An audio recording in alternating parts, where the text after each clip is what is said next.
My date kept insisting I go home with him, sneering, "I paid for dinner, so it's the least you can do." When I refused, he laughed and said, "You'll regret saying no." Minutes later, the waiter walked over, handed me a note, and whispered, "You might want to read this." My date's face turned white as I slowly looked up. I matched with Alex on a dating app. His profile said he was a marketing executive who enjoyed jazz and fine dining. After a week of chatting, he asked me to dinner at Le Jardin, a French restaurant in Chicago. Le Jardin is located at 5532 West Belmont Avenue, Chicago, Illinois, 60641. I agreed. On the evening of our date, I arrived at Le Jardin a few minutes early. Alex was already there, standing near the entrance. He was dressed in a tailored suit and greeted me with a warm smile. We exchanged pleasantries, and he led me inside. The restaurant had a cozy atmosphere with soft lighting and elegant decor. A hostess guided us to a table near the window. As we sat down, Alex complimented my outfit and I thanked him. A waiter approached with menus. Before I could open mine, Alex told the waiter, "We'll have the chef's special and a bottle of Chateau Margaux." Chateau Margaux is a renowned Bordeaux wine. I was surprised he ordered without consulting me, but decided not to make a fuss. While waiting for our meal, we talked about our jobs, hobbies, and favorite places in Chicago. Alex was charming and attentive, making me feel comfortable.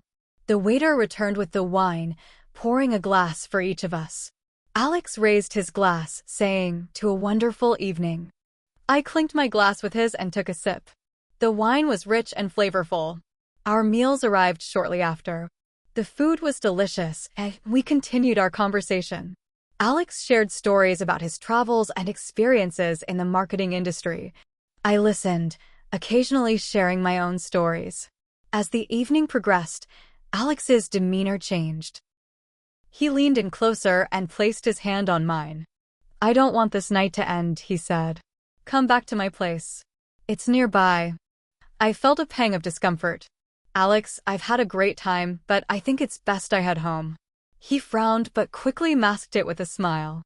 "I understand, but I did treat us to this lovely dinner. It's the least you can do." I was taken aback. "I appreciate the dinner, but I don't owe you anything." His expression hardened. "You'll regret saying no." Before I could respond, the waiter returned, placing a folded note beside my plate. He leaned in and whispered, "You might want to read this." Confused, I opened the note. It read, "Be cautious. Your date has a reputation. Several women have reported uncomfortable encounters." I looked up at the waiter, who gave a subtle nod. Alex's face turned pale as he realized I had read the note. I stood up, grabbing my purse. "Thank you for dinner, Alex. I think it's time for me to leave." He stammered, trying to find words, but I didn't wait. The waiter escorted me to the exit. Outside, I took a deep breath, grateful for the waiter's intervention. The night had taken an unexpected turn, but I was relieved to be safe. I didn't go straight home. My hands were shaking too hard to hold the steering wheel. I sat in my car, locked the doors, and just stared out at the street. My mind raced. Who writes a note like that? How many other women had sat across from Alex, smiling politely while he plotted something they didn't see coming? My phone buzzed. It was a text from Alex. "I'm sorry if I came on strong. Just wanted the night to last. Hope you got home safe." I didn't reply. I turned off my phone. The next morning, I called Le Jardin and asked to speak with the manager. I didn't know what I expected. Maybe a confirmation that the note was real, maybe a warning to never return. The manager, a woman named Priya, picked up. "I know why you're calling," she said quietly. "We've had other guests mention things. That waiter, Jonas, he's worked here for years. He's protective. Trust him." That's all she said before ending the call. I couldn't stop thinking about it. Not just about Alex, but about how smooth he was.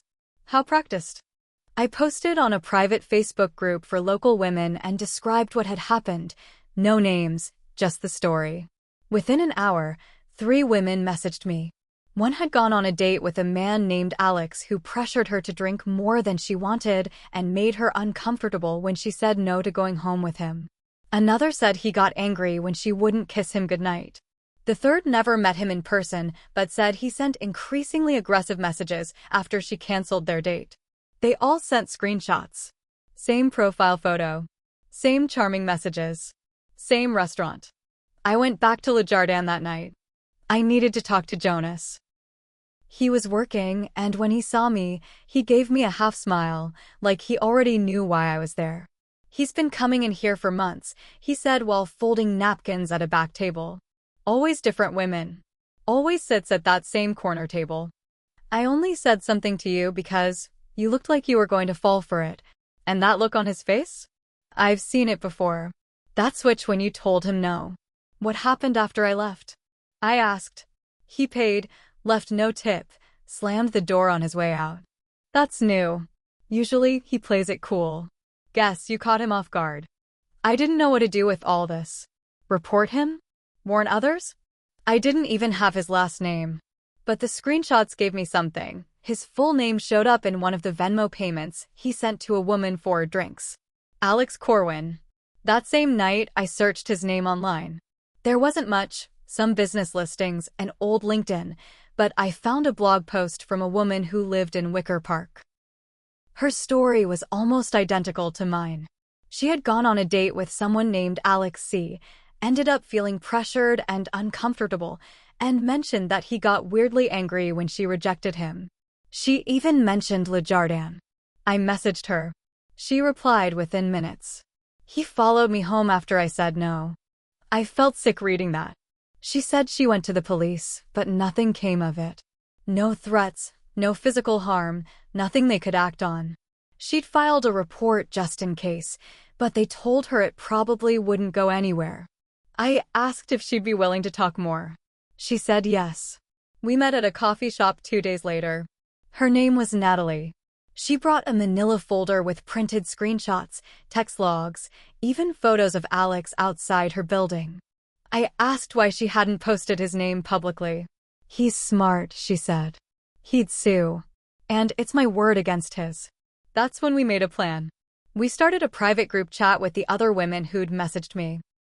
We gathered stories, screenshots, timelines. Some of them had disturbing details. One said she woke up groggy after a drink and never got answers. Another said he showed up to her workplace weeks after she blocked him. We contacted a local journalist who writes about dating app safety. She was hesitant at first, no police action, no public allegations, but after we showed her the compiled stories and screenshots, she agreed to look into it. Within a week, she found 3 more women. Alex had no idea we were watching him. Still going on dates, still charming, still choosing the same restaurant like it was his stage, and he was the main act. The reporter published a story, not with his full name, just Alex C. She included the pattern, the location, and quotes from several women. Le Jardin was mentioned. So was the warning note. That's when things exploded. The restaurant started getting calls. Yelp reviews were updated. Women commented, thanking Jonas. Others said they'd had similar experiences there. A few days later, Jonas messaged me privately. He came in tonight. Saw the article. Caused a scene. We had to ask him to leave. And that was the start. Because Alex? He wasn't going to take that quietly. 2 days after the article dropped, I got a text from an unknown number. You messed with the wrong person. Hope it was worth it. No name. Just that. I knew it was him. I blocked the number, screenshot the message, and sent it to Natalie and the reporter. We agreed not to respond to anything that might come our way, but we saved everything. That same night, I noticed someone parked across from my building. Engine running. Headlights off. I live on a quiet street in Logan Square where you know every regular car. This one, a silver Mazda with tinted windows, wasn't familiar. It sat there for nearly 40 minutes. I waited until it drove off before I went outside to check. I wrote down the license plate. The next day, Natalie called me in a panic. He messaged my sister, she said. Told her I was starting drama and that she should tell me to stop before someone gets hurt. He had no reason to know who her sister was. She wasn't tagged in any posts. That meant he'd been digging. Possibly following her too. We contacted the police again, this time with more documentation. They agreed to reopen Natalie's report and let us file a joint statement. Still, they said it would take time. Meanwhile, the women in our group chat started reporting similar things: creepy calls, blocked numbers calling late at night, men showing up asking for them by name and then leaving when questioned. Not just Alex. Others. Like someone had shared our info. Then we got our second twist. A woman named Rena joined the group chat after reading the article. Her story didn't match the pattern, but it was worse. 2 years ago, she'd dated Alex seriously. It lasted 3 months. She broke it off when he started making threats. She moved cities. Changed her number. She hadn't told anyone what happened. No post, no police. She thought if she just disappeared from his life, he'd stop. But recently, she'd gotten a friend request from a fake profile. No mutuals. No info. Just her photo as the profile banner. "I think he made it," she said. "To let me know he still has pictures of me." She didn't know about the article until someone at work sent it to her. When she saw his photo in a blurry reflection from a window, she knew. "That's him," she typed, "but that's not his real name." We all stopped typing. Turns out, Alex Corwin was an alias. His real name was Eric Landers. And he'd changed names before. Rena had an old photo of his driver's license. He'd sent it once to prove he was real during their early dating days. It wasn't fake. We cross-checked it through public records. Eric Landers had a few sealed cases in Cook County. No convictions, but records showed he'd been involved in a couple of restraining orders filed years ago. One by a woman in Evanston. Another in Aurora. The pieces were falling into place. We sent this information to the journalist. She updated the article with a follow-up, still no full name, but she mentioned new credible information about a history of disturbing behavior. She also hinted that women from multiple cities had begun to connect the dots. That's when everything tipped. An anonymous post appeared on Reddit. The title was simple: "If you've dated Alex C. from Chicago, message me. He is dangerous." Dozens of comments flooded in. More women. More stories. Some as far as Milwaukee and Detroit. All eerily similar.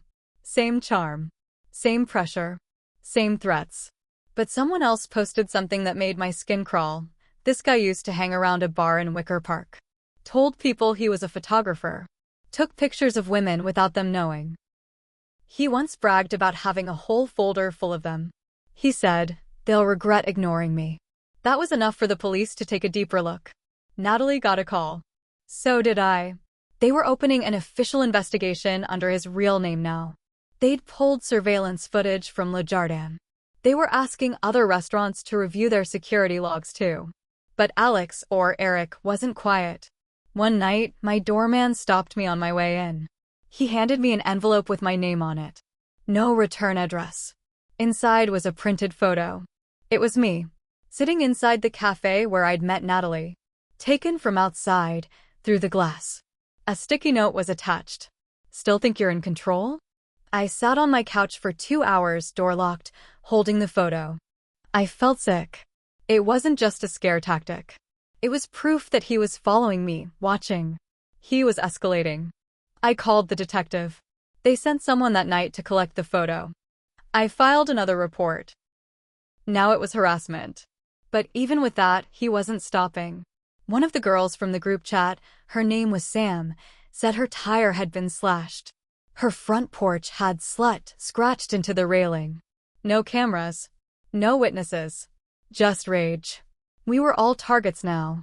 Not just his past dates, but anyone who spoke up. Still, we kept going. Every new message, every incident, we logged it.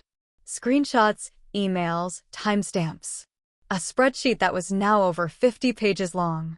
Then came the call none of us expected. Jonas, the waiter, was gone. Not missing, but he had quit the restaurant and moved out of the city.